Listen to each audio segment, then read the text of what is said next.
My grandniece Frances has a habit of asking questions before she opens her notebook, and then opening her notebook the moment you say something she wasn't expecting. She did it that September afternoon on the porch, when I told her I didn't want to talk about the cattle. "Everyone talks about the cattle," I said. "Every man who lived through that winter has told someone about the cattle. How many there were in October and how few there were in April, and what the fields looked like when the snow finally pulled back far enough to show what it had done."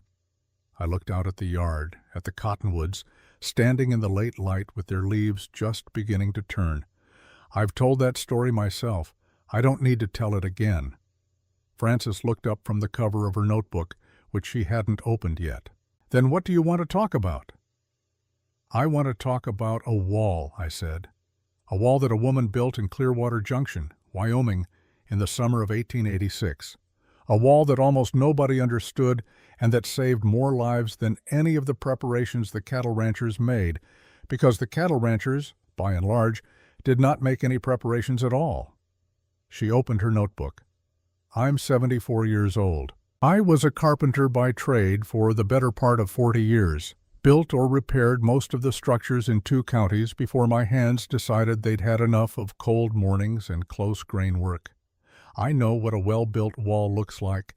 I know what a poorly built wall costs you, in fuel and in comfort, and in the right circumstances, in lives. I have been thinking about Marta Brennan's wall since the winter it proved itself, which is to say, I have been thinking about it for 37 years, and I am not entirely done.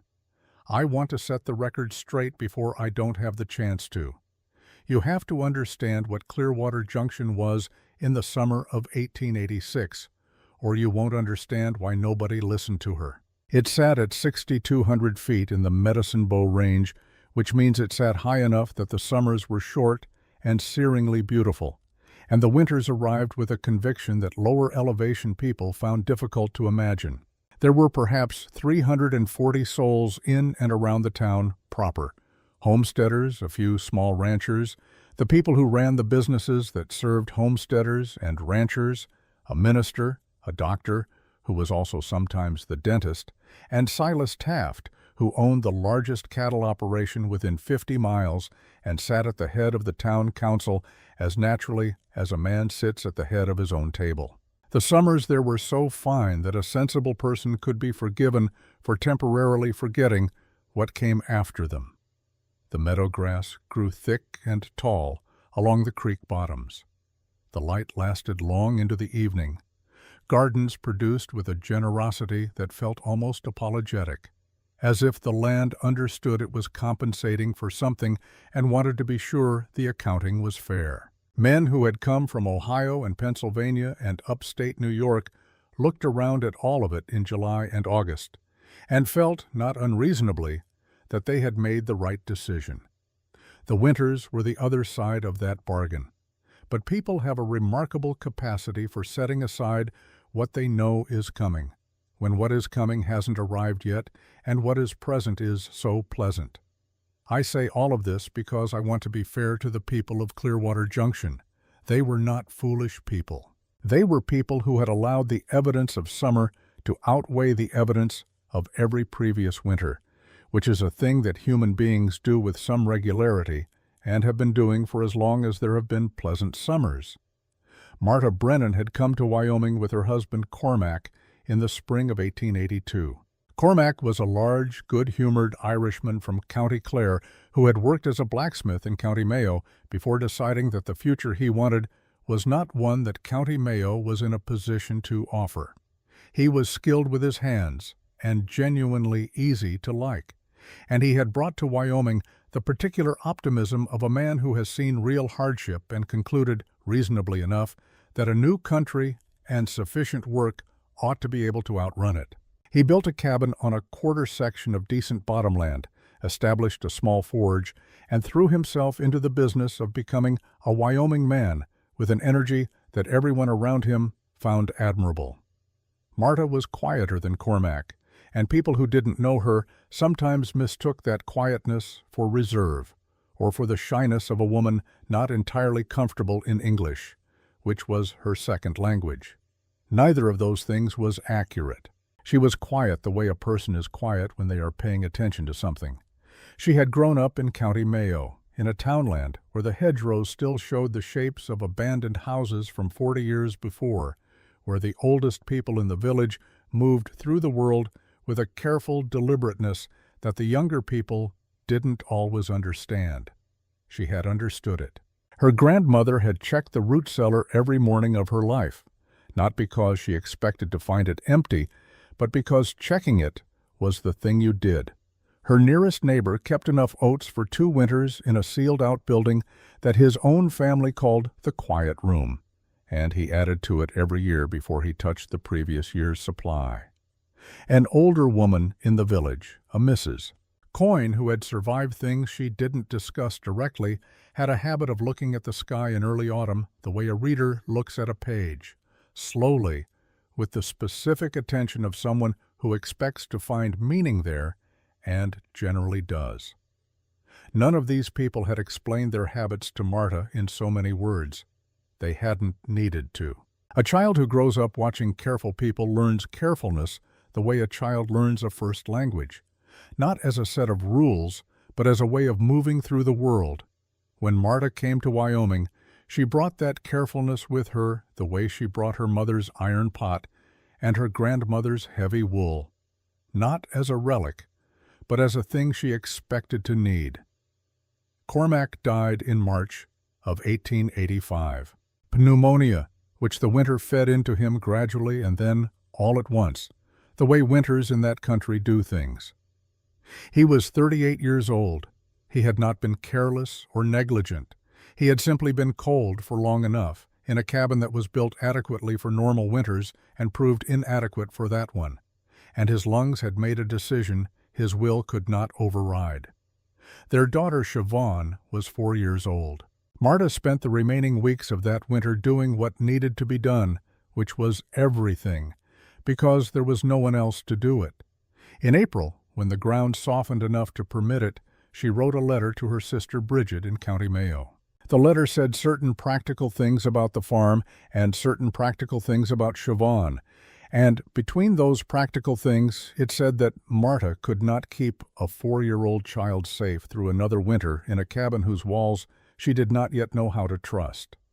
She asked Bridget to take the girl until Marta had solved the problem. Bridget wrote back in June. She would take Siobhan. She would keep her well. In July, a neighbor named Paulson, a decent man who traveled to Laramie twice a year on supply runs, carried Siobhan as far as the railhead. Marta stood in the yard and watched the wagon until the dust closed over it.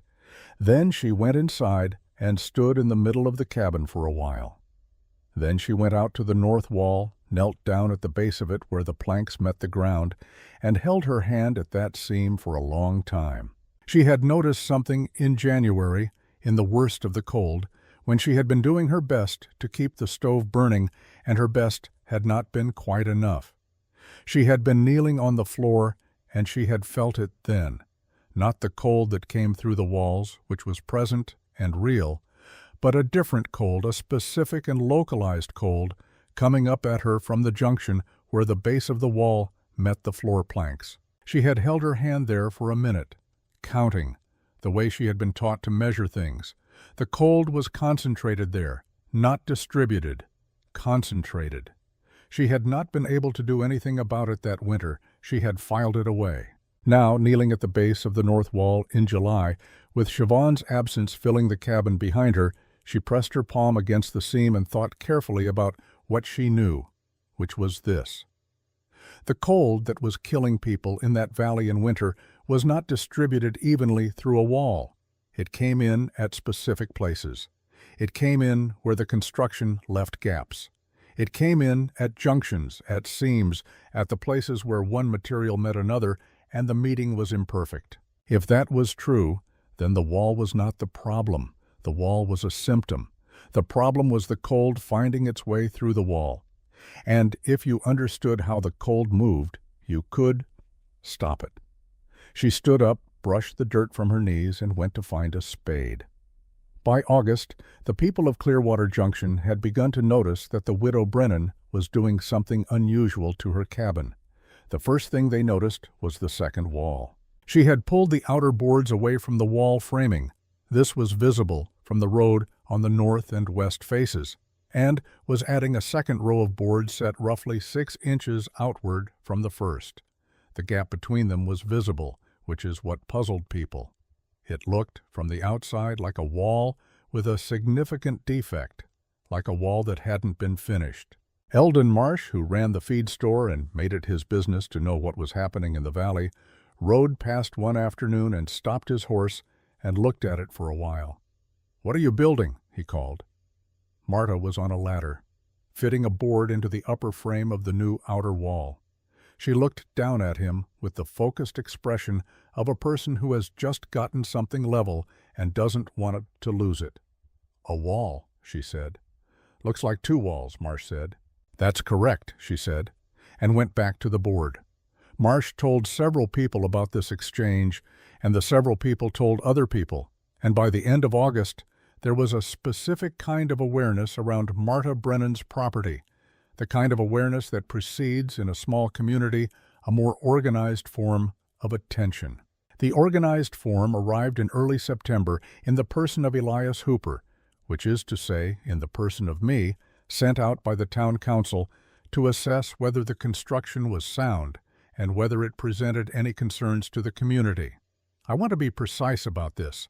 The council did not say they thought she was building something dangerous. They said they wanted to make sure everything was in order. The language was careful, which is usually a sign that the feeling behind it is less careful than the language suggests. I rode out on a Tuesday morning.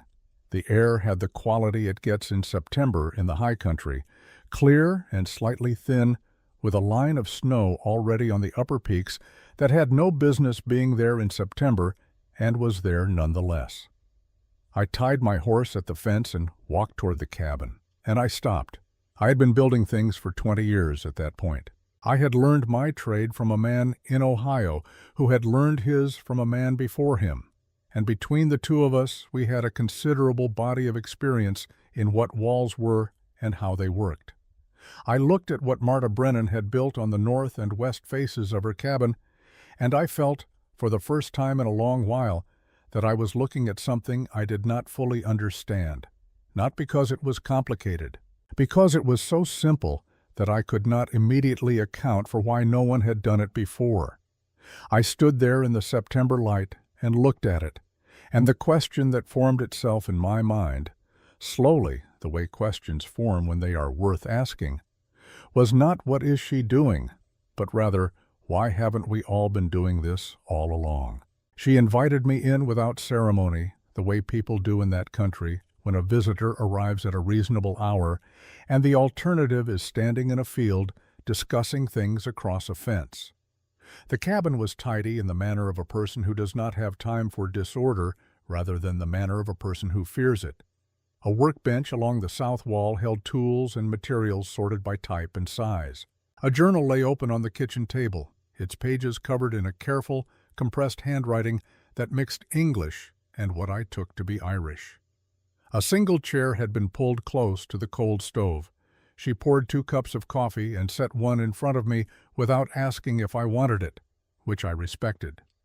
Then she sat down across the table and looked at me with the particular attention of a person who knows why you've come and has decided to let you say it yourself first.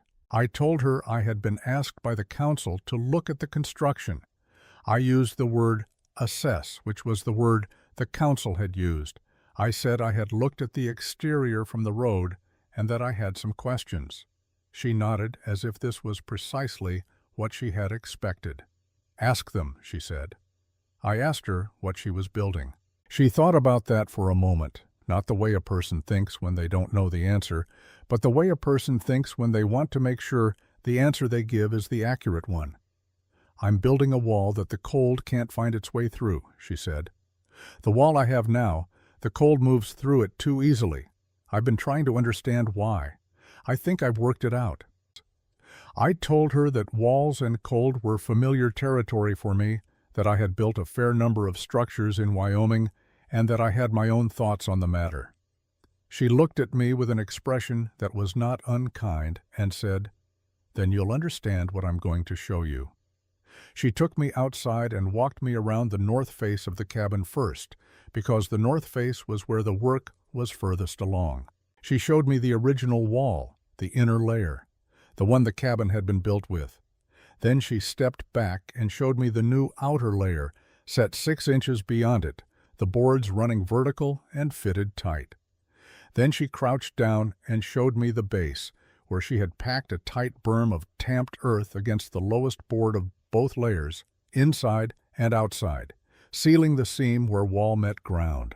I crouched next to her and looked at the berm. It was tamped carefully, not thrown there, but worked in by hand in layers, each layer consolidated before the next was added. I put my fingers against it. "The junction," I said, because I had been thinking about coal junctions since I had stood in the road 20 minutes earlier. "That's where it comes in," she said. "Not through the wall, through the bottom of the wall, where the boards meet the ground. The boards leave a gap there that you can't see, but you can feel. The cold finds it every time." I thought about every cabin I had built or repaired in 20 years of carpentry in the Wyoming high country. I thought about the complaints I had heard, almost universally, in the coldest months, about cold floors and cold feet and drafts that seemed to come from nowhere. I thought about the way I had always addressed those complaints, more caulk, tighter fitting, better seasoned lumber. And I thought about the fact that the complaints had never entirely stopped. I had been addressing the symptom. Marta Brennan had found the source. I stayed quiet for a moment, which she permitted. "What goes in the gap?" I said.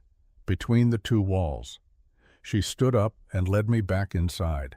She had found the principle the way most practical knowledge is found, which is to say, not all at once and not from a single source, but from several partial understandings arriving at different times and gradually completing each other. The first piece had come the previous winter, kneeling on the floor of her cabin in January, with the cold coming up through the wall-floor junction. She had identified the primary entry point, not through a book or a teacher, but through the specific attention of a person cold enough and still enough to actually feel where the cold was moving. That was the problem clearly stated. The second piece had come from a woman named Sasa. Marta described her carefully because she understood that I might not know how to place her, and she wanted me to. Sasa was Shoshone, part of a family group that traveled through the valley in the early autumn, following routes that the settlers had largely stopped seeing because the settlers had largely stopped looking for routes they hadn't made themselves. The family had camped on the creek flat, below Marta's property, for 2 nights in September of 1885.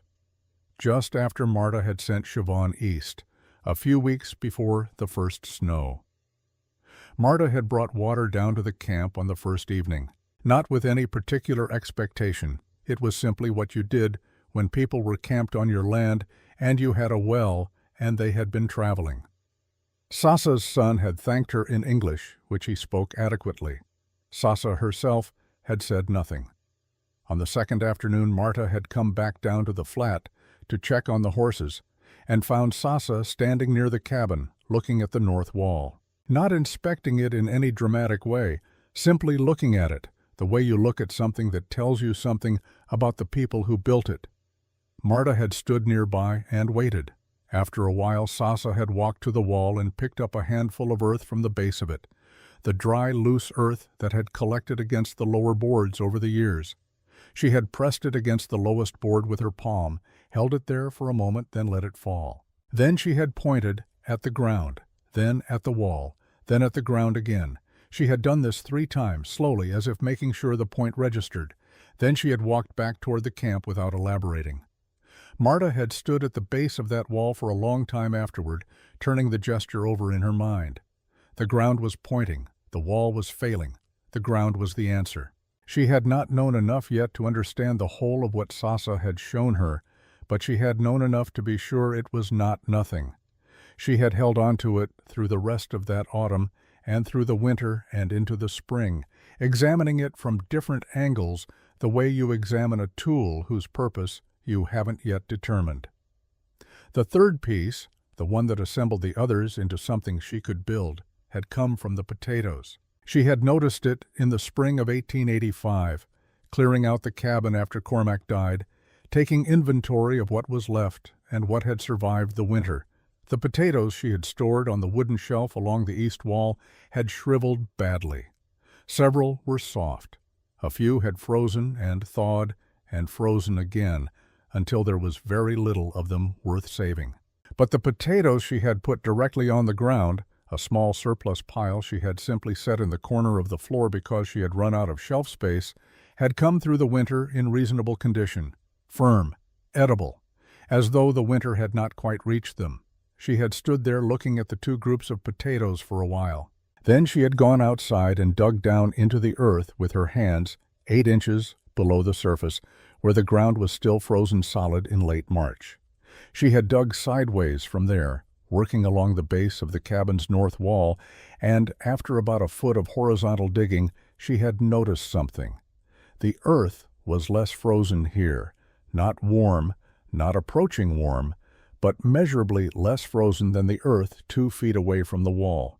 The wall was not keeping the cold out, she understood, but the earth below the wall was doing something the wall itself was not.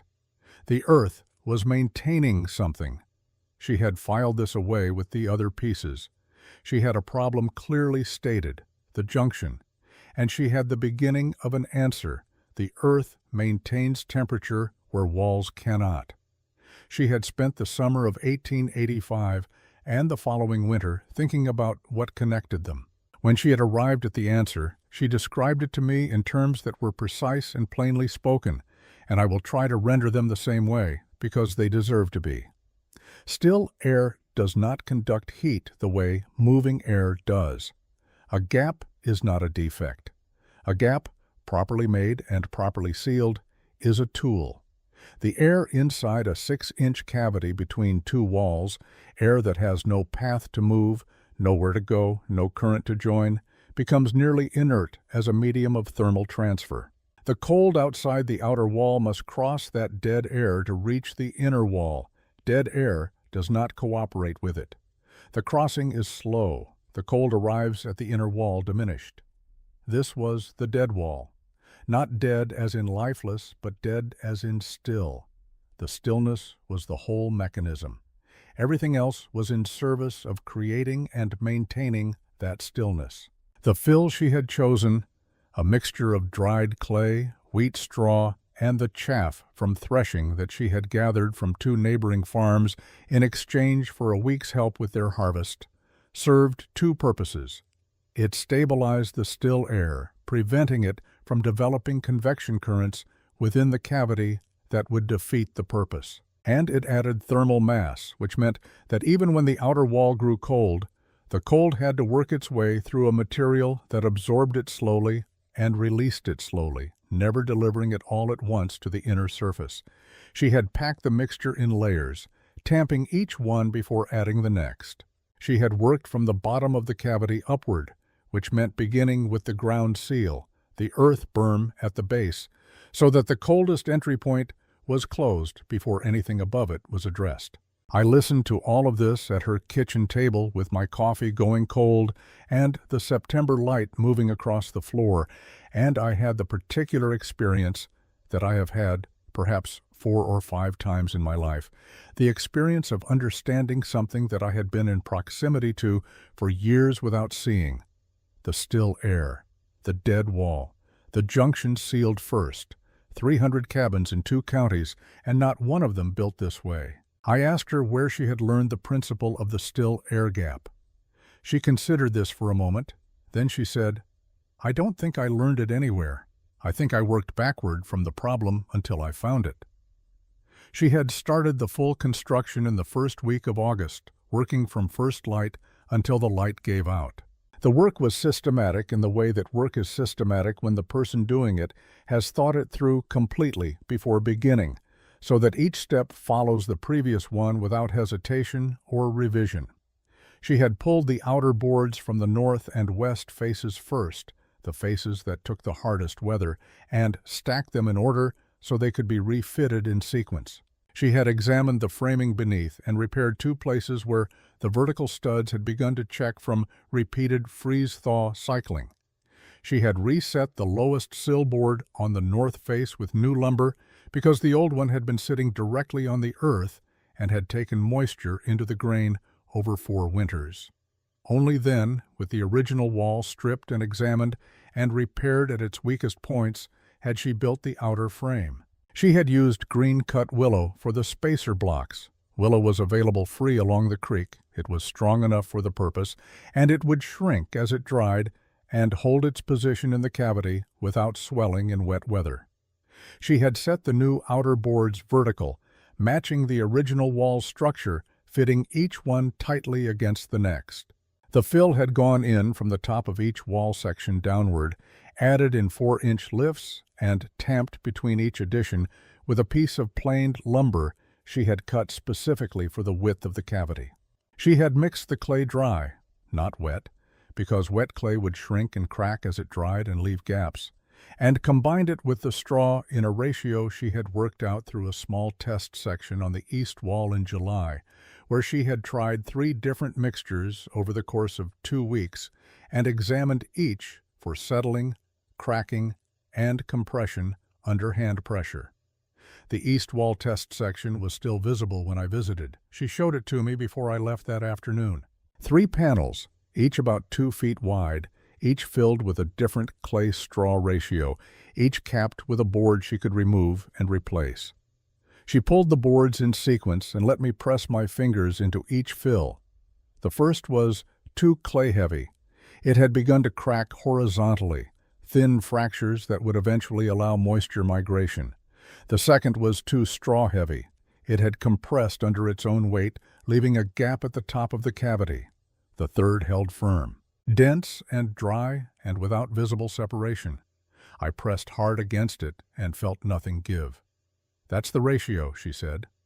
I stood there with my fingers in the fill of a test panel on a widow's cabin wall in September of 1886, understanding that I was looking at the result of a process more rigorous than anything the town council had imagined when they sent me out here to make sure everything was in order.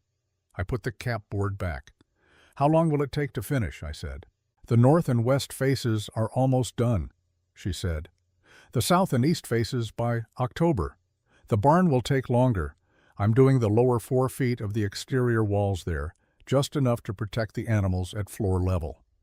"You've thought about the barn separately," I said. "The barn is where the cattle sleep," she said. "The cold that kills cattle comes in at the base of the wall.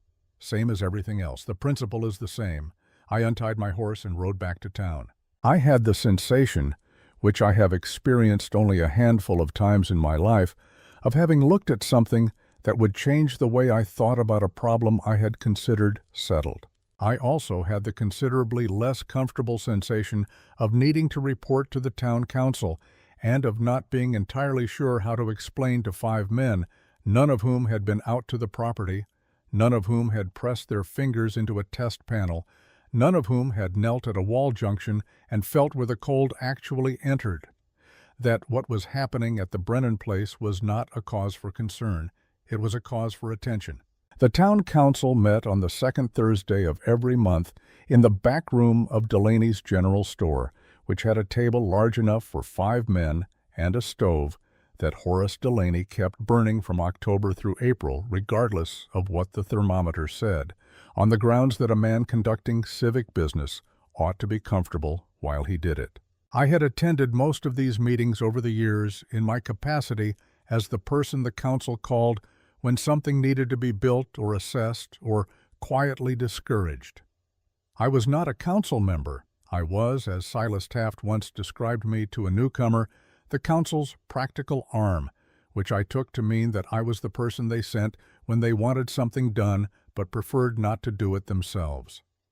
I delivered my report on the Brennan property on the 2nd Thursday of September. I had spent 4 days since my visit thinking about how to frame it, which is more time than I usually spend thinking about how to frame things, because I am not by nature a man who concerns himself much with framing. I generally say what I found and leave the interpretation to whoever asked. This time I found myself uncertain how much the interpretation was going to cost her. I told them the construction was sound. I told them the materials were appropriate to the purpose and the execution was competent, more than competent in fact. But I did not say more than competent to the council, because I had already decided to keep the admiration out of my voice and let the facts carry what weight they could. I told them the principle behind the double wall was plausible. That still air between two surfaces resists thermal transfer. That the ground seal at the wall base addressed a real vulnerability in standard frontier construction. Silas Taft listened to all of this with his hands flat on the table, which was his habit when he was thinking carefully about something he disagreed with. Then he said, "Plausible is not the same as necessary." The other four men made sounds of general agreement, the way men do around a table when the person they most respect has said the thing they were all half thinking. I said I understood the distinction. Taft said that Clearwater Junction had been managing Wyoming winters for 8 years without double walls and dead air, and whatever else the widow Brennan was constructing out there on her property, and that he saw no particular evidence the coming winter would require anything different. I said that was a reasonable position. I have regretted those 3 words for 37 years. Not because they were inaccurate, it was a reasonable position, in the same limited sense that almost any position is reasonable if you apply the word generously enough. I regret them because they were the wrong words for the moment, and I knew it when I said them. And I said them anyway because I was more concerned with maintaining my relationship with the council than with being useful to Marta Brennan. The council took no formal action. They determined that there was nothing to act on. They moved to the next item. I rode home in the September dark and told myself I had done what I could. October came cold at the leading edge and stayed cold, which was not in itself unusual, but had a quality to it that was harder to name. The cold that month was not the gradual cold of a normal autumn, arriving incrementally and allowing people and animals time to adjust. It arrived already certain of itself. By the second week, the creek had frozen at the shallows, which didn't normally happen until late November. The aspens lost their leaves in 48 hours after the first serious frost, as if they had been given notice and were not inclined to argue.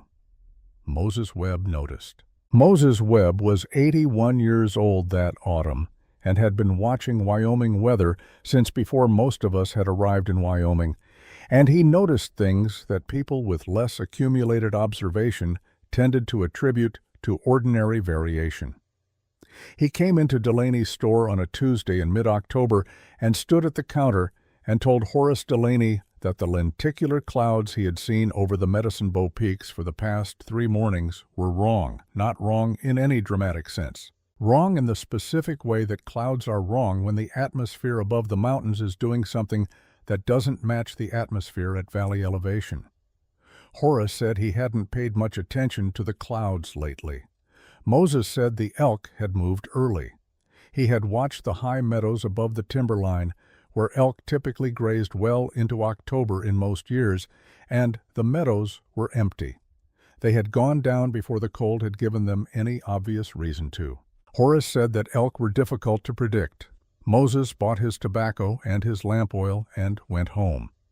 He stopped at the council meeting the following week and said the same things, more formally, to the 5 men at Taft's table. He said he had seen 2 winters in 30 years of Wyoming living that had started the way this one was starting, and both of them had been winters people still talked about. He said he thought the valley ought to be thinking about whether its preparations were adequate. Taft thanked him, made a note. The meeting moved on. I was present for this exchange. I watched Moses Webb pick up his hat from the chair beside him and put it on with the careful deliberateness of a man who has stopped being surprised by the gap between what he knows and what people are willing to hear. He walked out into the October night, and I had the distinct impression of watching a door close on information that was trying to get in. I have thought about that impression many times since. Marta was aware of the weather. She was aware of it the way people are aware of things they have been watching carefully for months, which is to say, she did not need Moses Webb or anyone else to tell her the signs were wrong. She had her own signs, and she had been reading them since August. The construction was not finished. I went out to the property twice in October on my own initiative rather than the council's to see how the work was progressing. The south face of the cabin was done by the first visit, filled and tamped and sealed at the base. The east face was nearly done. The barn work, which she had always said would take the longest, was perhaps half complete. She had finished the north and west exterior walls of the barn, which were the critical faces, and had begun the east wall, but the south face was still original construction. Single board, no fill. The gap between board and ground open to whatever the weather decided to put through it. There were two problems beyond the barn's unfinished south face. The first was the willow. She had used green-cut willow for the spacer blocks throughout the wall construction, which had been the right choice in August when the willow was still supple and workable. By October, the willow she had cut for the remaining sections had dried more quickly than she had anticipated. The autumn had been drier than usual as well as colder, and the blocks were beginning to check along the grain. Not seriously. Not enough to compromise the structure, but enough that she was recalculating the spacing on the remaining section and adding a second row of blocks at the base of each stud bay, because she did not want to discover in February that her spacers had failed and her cavity had partially collapsed. The second problem was the clay. The clay she had sourced for the fill had come from a deposit along the South Creek bank, a gray-blue clay with good plasticity and low shrinkage that had performed well in the test panels.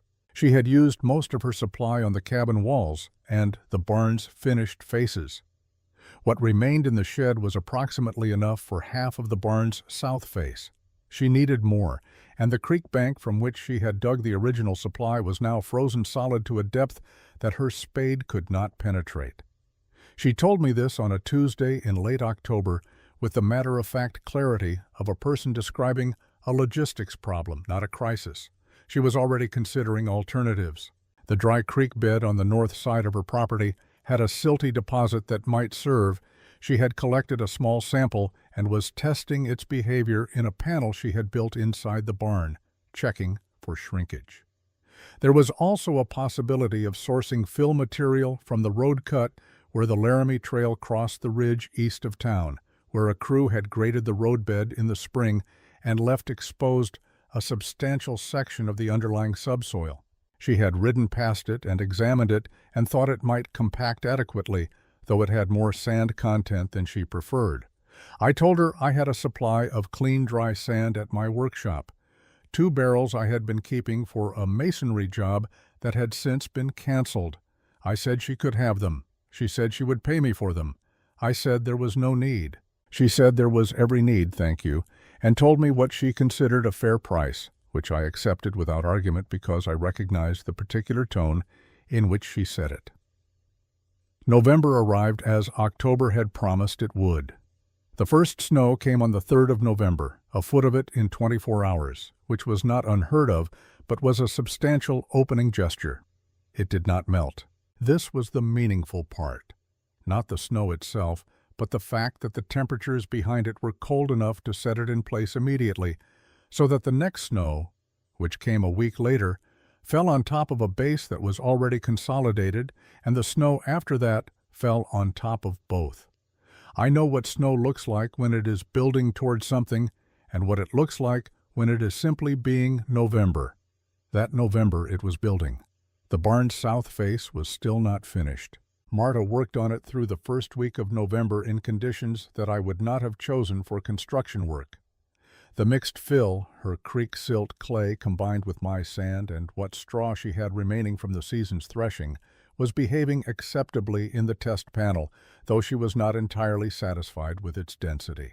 She had reduced the straw content slightly to compensate for the sandier binder, and she was tamping each lift more thoroughly than she had on the cabin walls, working with a shorter tool to apply more concentrated pressure. Her hands, she told me later, were cracked to bleeding by the end of the second week. She finished the south face of the barn on November 14th. She sealed the base berm on November 15th. On November 16th, the temperature dropped to 15 below zero, and a wind came off the peaks that made 15 below feel like 30.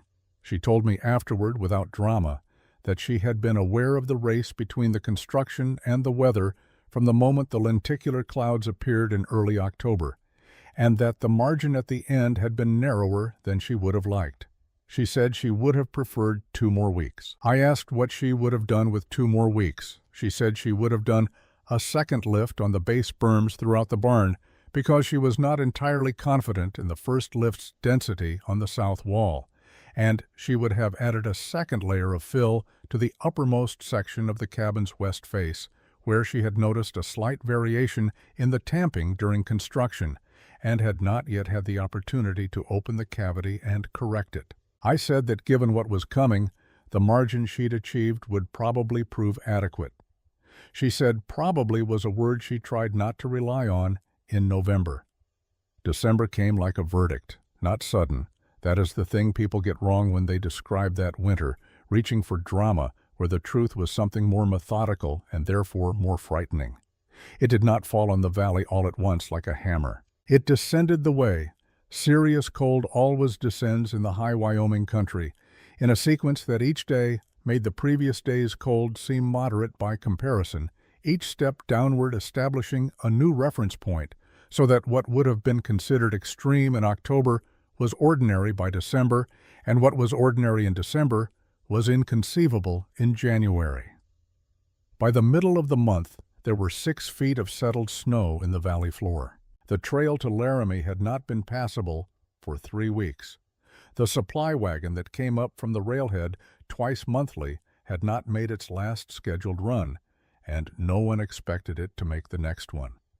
The hunting parties that 2 of the ranching outfits had sent into the timber in late November came back without significant meat, the deer having gone to lower elevation with the elk, following an instinct that the hunters did not share. The town's collective pantry, as best I could estimate it from conversations in Delaney's store, was adequate for a normal winter through February and perhaps March. For the winter that was currently happening, adequacy was not a word that applied. Silas Taft's cattle were dying. Not all of them, not yet. He had perhaps 30,000 head on the range at the start of December, and he was losing 50 or 60 a day in the worst cold snaps, which was a rate that was survivable if the worst cold snaps remained occasional. The problem, which Taft understood and which showed in his face when I saw him in the second week of December, was that the cold snaps were becoming less occasional. The periods of relative moderation between them were growing shorter. The baseline was dropping. He had 3 single-wall barns holding his remaining working stock and saddle horses. All 3 were burning through hay at twice the predicted rate because cold animals eat more than warm ones do, which is a thing every rancher in Wyoming knew and which somehow never adequately accounted for when the calculations were made in September. On the 20th of December, I rode past Marta Brennan's property on my way to check on the Paulson place to the north. I was not going to stop. I had already checked on her property twice that month, and she had not required checking on. I stopped anyway. The cabin sat quiet in the flat gray light. The snow burned against its base where the earth met the wall, the double-walled exterior undisturbed by the weather in the way that a well-made thing is undisturbed by the conditions it was made for.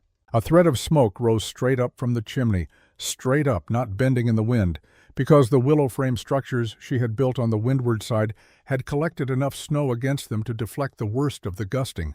She was burning perhaps a third of the wood that her neighbors were burning. I knew this because I had asked on my last visit, and she had shown me her woodpile and her tally marks.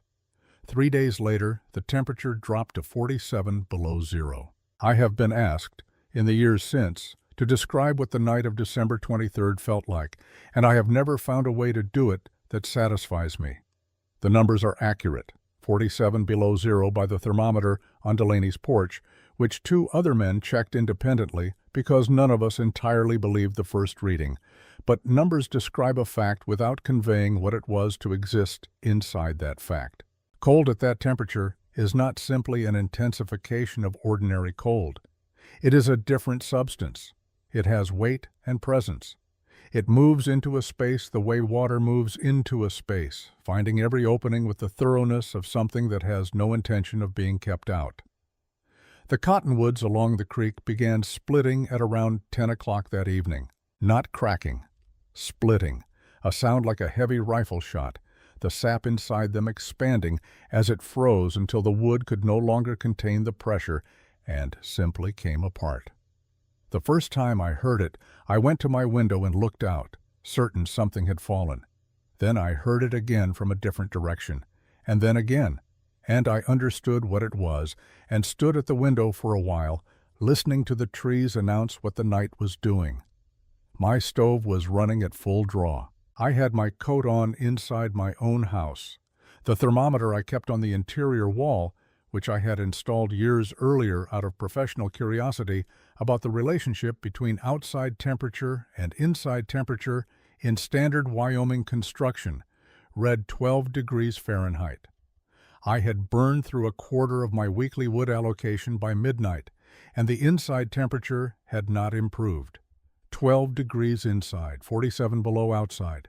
Somewhere to the north, in a cabin with a dead wall and a sealed base, and a thread of smoke going straight up in the still air, Marta Brennan was sitting at her kitchen table with her journal open, writing down the temperature she had recorded on the interior thermometer that she kept on her own wall for her own professional reasons. 34 degrees. She showed me the journal entry later. December 23rd, written in her careful, compressed hand, the temperature noted at 10 o'clock and again at midnight and again at 3 in the morning.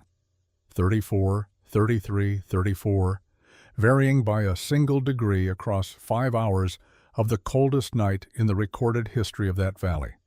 Her stove, she told me, had run at perhaps half draw. She had slept in her regular clothes rather than fully dressed, which was what I had done and what most people in the valley had done that night, because sleeping fully dressed is what you do when you are not confident the warmth will hold. 34 degrees against 47 below zero.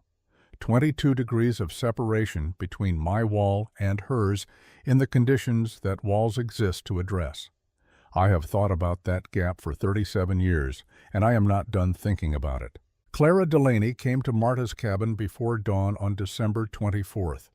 She came on foot, which was the only way to come, the road being what it was, and she came because her son Theo, 6 years old, small for his age, a boy with his father's coloring and his mother's watchful eyes, had woken in the night with his fingers wrong. Not frostbitten, not yet, but trending in a direction that Clara recognized and did not intend to permit. The Delaney house was a good house by the standards of Clearwater Junction. It was not a house with a dead wall. Marta opened the door when Clara knocked. The warmth that came through the open door was, by Clara's account, which she gave me some weeks later, in the particular careful way that people recount the moments that changed something in them. Not dramatic warmth, not the warmth of a room that had been battling the cold with an extravagant fire. It was the warmth of a room that had simply not lost the argument, a room in which the fire had been doing its ordinary work and the wall had been doing its work, and between them they had maintained something sustainable. Clara stood in the doorway for a moment before she came in. She told me she had spent the walk over reminding herself of the practical reason for the visit, which was Theo's fingers, because she had not wanted to arrive at Marta Brennan's door in December carrying anything other than a practical reason. But when the door opened and the warmth reached her, the practical reason became briefly secondary to the physical fact of what she was standing at the edge of. A warm room, a room that had been warm all night without anyone fighting to keep it so. Marta brought Theo inside and warmed water and had the boy's hands in it within 2 minutes, working efficiently and without commentary, the way she did most things. While his hands soaked, she gave Clara tea, and they sat at the kitchen table in a quiet that Clara described as being without any of the weight she had expected it to carry. After a while, Clara put her hand flat against the interior wall. She held it there. I kept doing that, she told me, just putting my hand on the wall, feeling what it felt like. I asked what it felt like. She thought about that for a moment. Like a wall that was on your side, she said. The Reardon family, Patrick and Bridget and their 3 children, the youngest of whom had arrived in the territory only 2 months before the snow, were in genuine difficulty by the 26th. Their cabin was not fully finished in any meaningful sense. Patrick was a capable man who had been building the thing himself through the autumn with whatever materials he could acquire and whatever time remained after the other work that did not pause for construction schedules. The gaps in the lower walls were stuffed with rags and straw in the way that gaps in provisional construction are always stuffed, which is to say provisionally. I went out there with Marta on the morning of the 26th because Clara had told us the night before about the youngest child's color, which was not the right color. We brought what we had. Marta had sacking and loose fill material, and I had tools and lumber from a supply I kept in my workshop against the general likelihood of winter emergencies. We did not build a dead wall. There was not time, and there was not enough material for a dead wall. What we built was the essential principle of the dead wall, applied rapidly and imperfectly with what was available. We packed sacking into every visible gap in the lower 4 feet of the north and west walls. We banked loose earth from the unfrozen soil beneath the barn floor against the exterior base of those walls, packing it as tight as conditions permitted. We hung doubled canvas on the interior of the north wall from a batten screwed directly into the framing, creating a rough dead air layer. Not a proper cavity, not filled, but a layer of still air trapped between canvas and board that was better than board alone. It took most of the day. Patrick Reardon worked alongside us without speaking much, which I understood and respected. Toward the end of the afternoon, when we were banking the last of the earth against the base of the west wall, he stopped working and looked at what we had done, and then looked at Marta. "Why didn't anyone tell us before the cold came?" he said. He was not accusing. He was asking an honest question in the tone of a man who has been injured by the absence of information and is trying to understand how the absence happened. Marta looked at him for a moment, and then looked at the wall, and then looked back at him. "I tried," she said quietly, without accusation of her own. I kept working. I did not have an answer to offer, and I did not think the moment wanted one from me. Silas Taft came to Marta's cabin on a Tuesday in late January. The snow by then was 8 feet in drifted places and 5 feet in the open, and the trail between the Taft property and Marta's cabin was broken only because 2 families between them had made the trip often enough to keep a rough path passable. Taft came alone on horseback, wearing the working clothes he had been wearing since the first week of December, when the nature of the winter had made his town clothes temporarily irrelevant. He had lost, by his own accounting, nearly a third of his cattle. Some of his neighbors had lost more. The boom that had built the territory, that had made men like Taft genuinely wealthy within a single decade, was ending in the fields below the snow line, visible to anyone who looked, too large in its consequences to be absorbed quietly. I was at the cabin when he arrived. I had been there most of the morning helping Marta add a second lift to the base berm on the barn's south wall, the one she had not been satisfied with since November. I heard the horse and went to the door and saw Taft dismounting in the flat gray light, and I felt something I will not overcomplicate by trying to name precisely. It was the feeling of watching a man arrive somewhere it had taken him a long time to decide to go. He came inside. He looked at the walls. He looked at the ceiling. He put his hand briefly on the interior surface of the north wall, in the same way Clara had done it, and then took his hand away as if he had not intended the gesture to be visible. I showed him the construction, because Marta looked at me when he arrived, and I understood that she preferred I do the explaining. I took him through each layer, the cavity, the fill, the base seal. I explained the still air and why it worked. I explained the junction and why it mattered. I explained the test panels she had built in August, still visible on the east wall, and I showed him the 3 different ratios and what each one had done. He listened with his hands in his coat pockets and his eyes on whatever I was pointing at, and he asked 3 questions, all of them practical. How long for a structure the size of his main barn? What materials could be substituted if the specific clay was unavailable. Whether the principal worked for livestock as well as for people, meaning had she observed a temperature difference in the barn comparable to the one in the cabin? She answered all three. Her barn ran 8 to 10 degrees warmer than her neighbor's comparable structure on the nights they had compared thermometer readings. The principal held. Taft was quiet for a moment. "I could send 2 men," he said. Marta looked at him for a few seconds. The fire in the stove made its small sounds. Outside, the wind was doing what it had been doing for weeks, which was everything it could. "That would be welcome," she said. The 2 men arrived the following morning at 7 o'clock and worked for 3 days. Others came after them, not because the council organized anything, because the council organized nothing, but because people saw the work happening and understood what it was, and decided, each of them privately, that they had waited long enough to understand it. By the time the snow finally pulled back in May, 7 structures in the valley had been modified. The Reardon cabin had been properly rebuilt in March, with Marta present for 3 days of the work, standing at the critical junctures and answering questions in her precise and patient way. A letter arrived from a carpenter in Laramie in June, carried up by the first supply wagon of the season, asking whether the widow Brennan would be willing to describe her method in enough detail for a competent man to replicate it. I wrote the reply at her kitchen table, asking her each question the Laramie man had asked, and writing her answers verbatim. She read what I had written before I sealed it and made 2 corrections, both of them technical, both of them improvement. Frances had filled 6 pages of her notebook by the time I finished.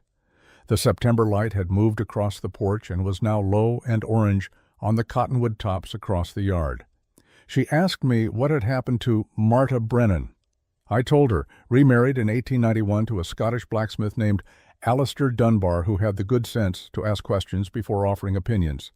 2 children. Siobhan came back from County Mayo in the spring of 1888, when Marta had decided the house was ready. She lived in the valley until 1911, when she died of the ordinary kind of causes that don't get recorded as anything remarkable. She was 60 years old. The cabin stood until 1918.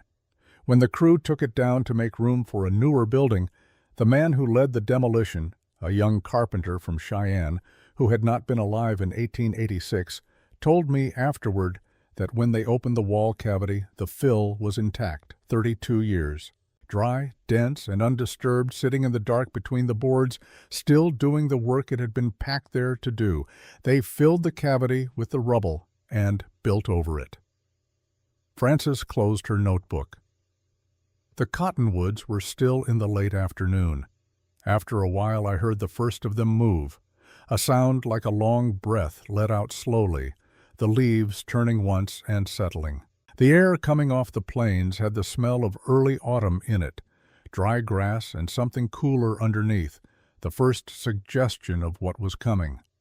I have lived in Wyoming long enough to know that smell. "She saved a lot of lives," Frances said. "She built a wall," I said. "The wall saved the lives. There's a difference, and she would have wanted me to keep it straight." I looked out at the cottonwoods. She always said the principal was older than she was, older than any of us. She had just found it and put it to use. The earth holds its temperature. Still air resists cold. Seal the place where the cold enters first. I picked up my coffee cup and found it empty and set it back down.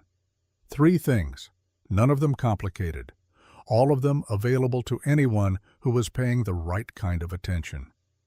Frances opened her notebook again and wrote something at the bottom of the last page. I did not ask what it was, but it. Some things are better left between the person who writes them and the page.